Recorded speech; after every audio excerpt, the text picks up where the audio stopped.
You have an amazing product that you want to sell, but no one's buying it. I got a solution for you. There's this guy named Alex Hormozi, and he details the steps to get from your amazing product to your customers, and it makes you money, because we're here to make money and an impact, but also money. In order to get these answers, we got $100 million leads, which you've probably seen. He's marketed the heck out of it. I have read the book, so you don't have to, and now you can just sit back, relax, and absorb all this fantastic Hormozi knowledge. Starting with this 4 rubric system, I'll probably do something here.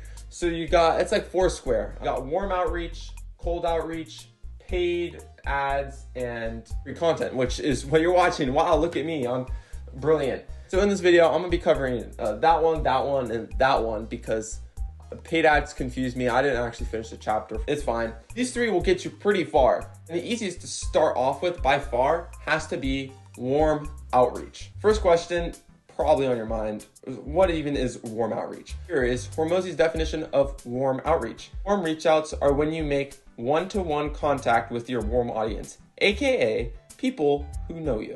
That's actually really simple. So yeah, that's pretty much it. Thanks for watching. Not at all, because we go way more into depth in this video. I mean, I think this is kind of self-explanatory.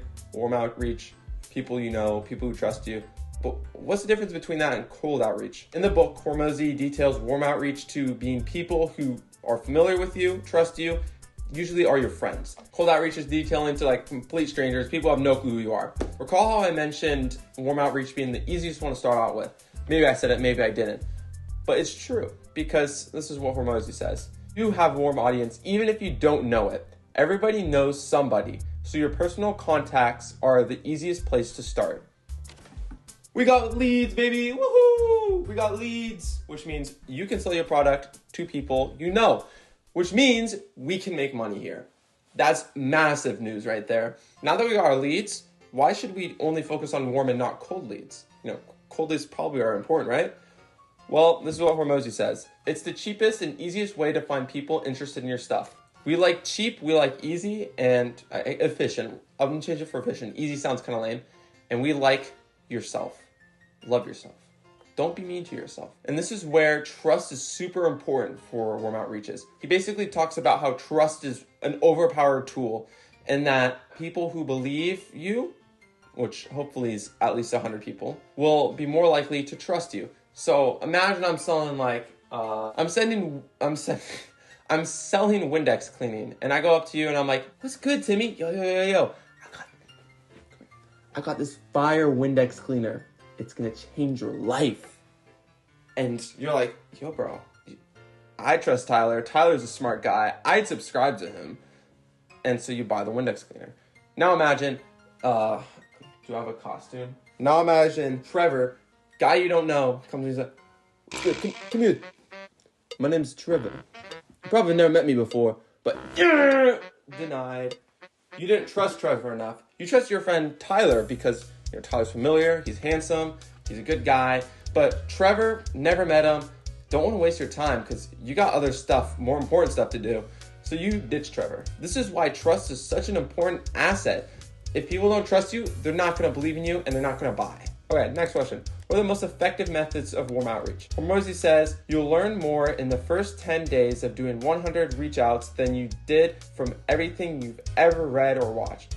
Get that learning done as fast as you can. He basically goes on this ramble where it's like, you need to do 100 outreaches every single day and do that for 10 days and you will see massive growth. And that's what he's trying to get out here. He's saying, okay, I know, and this probably hits a little too close to home. You love reading. I love reading. I read $100 million leads so you don't have to. And the reason why I did that is so you can take what I'm saying now and put it into your life ASAP, brother. We need to get started. We need to stop procrastinating. Research is great. Believe me. All I'm trying to say is spend less time thinking and more time doing. Because if you put in the practice now, 20 days later, you're going to have a lot more experience. And experience is way more valuable than reading sometimes kind of. Okay, change the subject because that was a weird tangent. I want to tell you one really big takeaway. One thing I really liked was this quote I'm about to read you. It's all about when you go to ask someone for them to buy a product or a service, it's kind of awkward. You don't want to be the guy who goes up to someone and is like, hey man, you wanna buy my $5 e-course? It's not a good vibe, and they're probably not going to trust you after that. So what you want to do instead is what Hormozi says: use something you know about the contact. Okay, wait, that's the wrong quote. We're not asking them to buy anything. We're asking if they know anyone. And that's important. And I didn't really think of this before reading this chapter. Instead of looking like a jerk, we can just ask if they know anyone who wants our service. If they have a friend who struggles with, let's say, marketing and wants to learn marketing made easier, that friend can then send over what you contacted them for, which is Marketing Made Easier, Tyler Today, shameless plug right there. The quote I was going to read to you before I accidentally switched was this quote about personalizing warm outreach, which says, use something you know about the contact as your actual reason for reach out. Bro, don't be the guy who just pops out of nowhere, like 10 years haven't talked to this guy, and you're like, you want to buy my e-course? That's not the vibe. And you'll probably get a fat old no. Instead, it's kind of stupid, but be human. Don't try to automatize the system. Just be human, be natural, talk to them like you would any other human. That way, they're more inclined to hear you out when you say, yo, do you know anyone who wants to learn marketing made easier, or whatever you're trying to sell? Okay, last but not least, quantity. How much warm outreach should we be doing each day? And I kind of detailed this before, so it's a quick point. 100 outreaches a day. That's what it says in the book. I don't know. I don't really have to do warm outreach. This is your thing. I'm trying to help you. But if you do 100 a day for 10 days, boom, 1,000 outreaches. You're going to get a lot more clients than you did before. It's going to take time. It's more personalized, but it's not that hard to get started. So that's warm outreach in a bucket. Pretty interesting out of the 4 quadrants. Even more interesting, we're going to get into cold marketing. Why are cold leads more resistant compared to warm leads? Well, this is what Hormozi says. Cold outreaches have key differences from warm outreaches. Trust. Strangers don't trust you. If this is the first time ever seeing my channel, then you probably don't trust me, and that's totally fair. I wouldn't trust any new creator either, but over time, you watch more and more videos, you subscribe, you like the videos, you comment, you're an active part of this channel and community, and you're gonna begin to trust me and the people in it a lot more. Cold outreach is just the start, the first video, the first email, the first message. Don't know this guy? We're getting started. And this does apply to when you ask your friend, yo, do you got anyone who could take my service, who needs my service, who needs my product? That's a good example of cold outreach. Well, not really. Okay, back to the main topic at hand. How can you overcome the stranger danger effect in cold approach? It's a fair question. Let's see what Hormozi has to say. Problem, you don't have a way to contact them. Even if you can contact them, they ignore you. And even if you get their attention, they are not interested. Womp womp. Get a way to contact them. Figure out what to say and contact them until they are ready and able to listen. This is kind of like the whole chapter. To basically summarize, you need to have a really good offer, which is, I did quote this. We're not trying to tickle their interest. It's just crazy word. We are trying to blow their minds in under 30 seconds. You can't contact someone you don't know and give them crappy fluff. You need to give them a good offer, good investment, could be for free. This kind of links into the lead magnets, which will be a whole nother video, but you want to blow their mind. You want to wow them. You want to make it so it would be stupid not to click on your link. And assuming you're not a scam, that can then lead to a potential client. But how do you craft a compelling cold outreach? Well, to get more leads to engage, we want the message to look like it's from someone you know. This is kind of relating back to what I was saying before where, dude, don't act like a robot, act like a human. You're a human. They're a human. We're talking to humans. We're not trying to automatize the whole system. And if you treat someone like a human, for instance, there's this really good example in the book where if you're texting someone or doing cold outreach through text, you just start off with saying, hey, is this blank, and put in their name. It sounds kind of stupid, but would you respond to, yo, I got free dogs and cats for 1 week. please click the link to buy my stuff. And you're a cat animal lover, you're gonna be like, I don't really care. I already got 5 cats at my own home. But if you were instead got a text message saying, yo, Tyler, is this Tyler? Who is this? I wonder who this is. Ask more questions. Get you more invested. And once you got someone invested, you got a better chance of wowing them away with your offer. And that is up for you to decide, because I do not know what you're selling. Comment below what you are selling so I know what you are selling. What are the key metrics to track? This is one for email in particular. There's one for message, but it was less useful. The email, he said, the number will vary, but shoot for 3% of your list turning into engaged leads. I trust him, so I guess I'm a warm lead. That's cringe. Free content. Free content is defined by Hormozi as, it can differ, but you think of it as providing value to potential customers, trading your main offer. Don't know exactly what that last part means. I might have misquoted him on that. But the whole point is to kind of engage, test the pools, make people interested in what you're doing, and then guide them to your main offer. This could be through a lead magnet, so to like give free stuff away and then free to the main core offer. For instance, Hormozi has the system set up in, I'm gonna hold this up again because I gotta make sure the YouTube algorithm, please plug me. This is a popular book, I believe. Basically, Hormozi's plan is to give all of his wisdom away for free for people to build up their company and then partner with him in order to scale that company even more. That way, Hormozi basically gives everything away for free. He gives YouTube videos away for free. He gives the books almost for free. It really didn't cost that much, which I actually highly recommend reading this. And then he also gives away his coaching for free. A bunch of stuff online. Free cost. It's gonna cost you a lot to get his scaling program. But once you've reached that high limit, you're gonna trust him. You're gonna be like, yo, I gotta work with Hormozi. And with that, you can then scale to whatnot. But what he's doing is he's giving away everything for free. Wait, this is going to lead magnets. Reroute back to free content. We're just gonna answer the next question. How does free content help generate leads and build an audience? This is what he says. Posting free content can get a lot more engaged leads for the time we invest. Okay, let's look at this video for instance. Gosh. Okay, it's underperforming, which is fine. This is a new channel. But imagine I got like 1,000 views down there. Okay, that's 1,000 engaged people, 3% conversion rate. That's about 30 people who would be interested in whatever I'm doing. Imagine this video got 300,000 views. Would it happen? Not today. But if it did, if we got like about a 3% conversion rate, dude, that's it's about 3,000 customers. That's insane. People who are interested, engaged leads.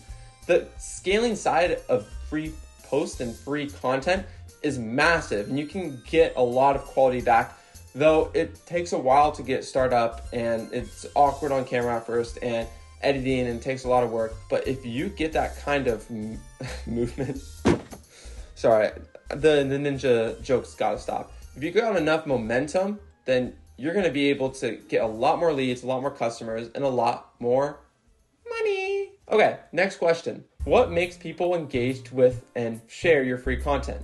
And I like this. It's a quote. It's simple. Hook attention. Get them to notice your content. Retain attention. Get them to consume it. Reward attention. Satisfy the reason they consume it to begin with. This is pretty self-explanatory. Think of it like a story. You have a hook. Sorry if I'm giving you trauma for English classes. This is not an English class. This is a cool channel. But imagine you start off with a conflict. Boom, conflict happens. This is your problem. For instance, I need more clients. Okay, well, then I teach you warm leads and paid content and not paid, but free content, cold. I'm teaching, and to the climax where I finally solve that issue for you. And that's where you get the resolution afterwards. So you need the format hook you, which you've gone this far, so I apparently hooked you. That's my job. Keep you, retain you, keep giving you information, and then resolve. At the end of this video, you should feel like you have a better understanding of this book as well as how to get started in marketing. Okay, next question. How do you balance giving away value without giving away too much? That's a fair question. You don't want to give all your eggs away in that basket. that didn't make sense, but this is what Hormozi says. This is a lead magnet, basically. A lead magnet is a complete solution to a narrow problem. It is typically a lower cost or free offer to see who is interested in your stuff. And once solved, it reveals another problem solved by your core offer. Here's an example. Imagine you are at a car company, like Breaking Bad. Walter White bought a car cleaning service. And in that service, a lead magnet could be coupons for a free wash. So people have gotten these cards, maybe at a school, maybe at a restaurant, who knows where. They go to your car wash, they get a good car wash, and they're like, man, this is such a good car wash, I better come back. And so you do, and you pay, and you pay, and you pay, and Walter White makes a decent amount of money through other means. Go watch the show, it's an awesome show. But it's all about getting people in the door.